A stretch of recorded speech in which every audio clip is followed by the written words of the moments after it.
काढ़ा बाल्टीटा को से देखा जाए बहुत हल्का पानी भर्ती बाल्टी ता सहित बाल्टीर भी वेट थी किंतु आमको लगे बहुत तार वेट कम धीरे धीरे ऊपर उठेब जिते बड़े जलस्तर को सी छाड़ी दिए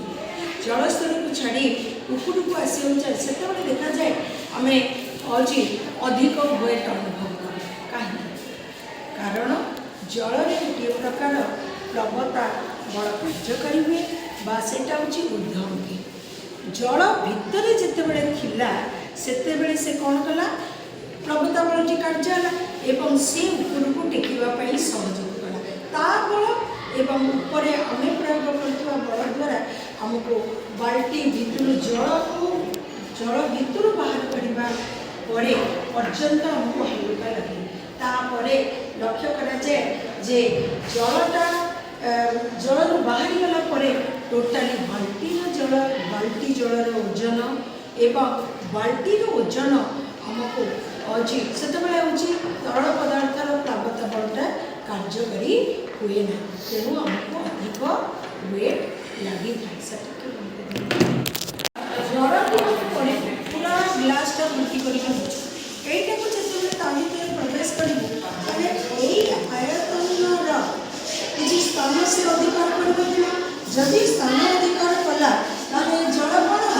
एक्सट्रा जल बाहरी तेणु एक्सट्रा जल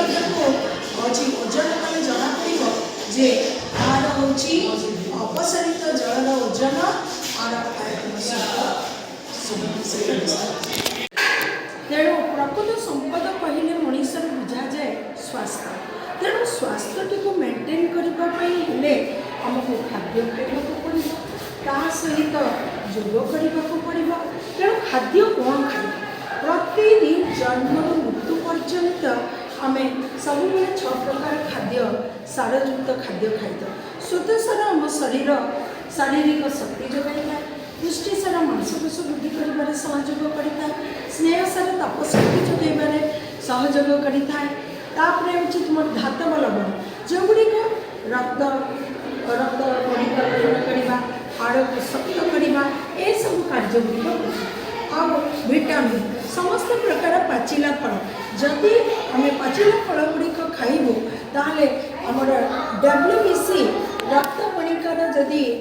डेभलप घटो ताहले आम शरीर इम्यूनिटी पावर वृद्धि पाइब जदि इम्यूनिटी पावर तेणु बर्तमान देखा कोरोना कहतु एवं जो आसी HMPV से इम्यूनिटी पावर निहाती दरकार तेणु बॉडी को सेव करने इम्यूनिटी पावर निहाती आवश्यक से आमको जत्नशील हवा दरकार आमर 6 प्रकार 5 प्रकार खाद्य सारयुक्त खाद्य खाइबा ता सहित आम शरीर को ये जो जॉइंट पर्सन को रिलैक्सेशन दवाई मसल को रिलैक्स करने योगर निहाती आवश्यक जदि योग करवा ताहले ता माध्यम आम शरीर को किसी फिट करने आम कौन करवा ऊर्जा पाइपर कि सहयोग पार्ट हेल्प हो पार तेणु यह माध्यम आम जदि रेगुलर यही प्रकार कार्य खाद्य खाइबा 6 प्रकार युक्त खाद्य ता सहित योग करवा ताहले आमको कौन प्रकार रोग हेबनी एवं आम सब बल सुस्थ रहिबा रोग ठारू दूरे रही पारिबा तेणु सुस्थ जीवन ही आमर संपद हेबो एवं दीर्घ काल पर्यंत रोगमुक्त जीवन यापन आम कर स्वास्थ्य ही स्वास्थ्य माध्यम आम भावु संपद कहले अर्थ जड़े व्यक्तिर अच्छी संपद कहले आम बुझा तार स्वास्थ्य जदि स्वास्थ्य भल न रहे ताहले से कौन प्रकार तार डेभलप हो पार तेणु आमर कौ प्रकार अच्छी खाद्य दरकार योग दरकार ए माध्यम आम किपरि शरीरटा को मेंटेन करके दीर्घ दिन पर्यंत सुस्थ रही पार आमर 6 प्रकार खाद्य सार अच्छी से जो 6 प्रकार खाद्य सार अच्छी श्वेत सार स्नेह सार पुष्टि सार जीव सार धातव लवण जल एगुड़ी को जब आम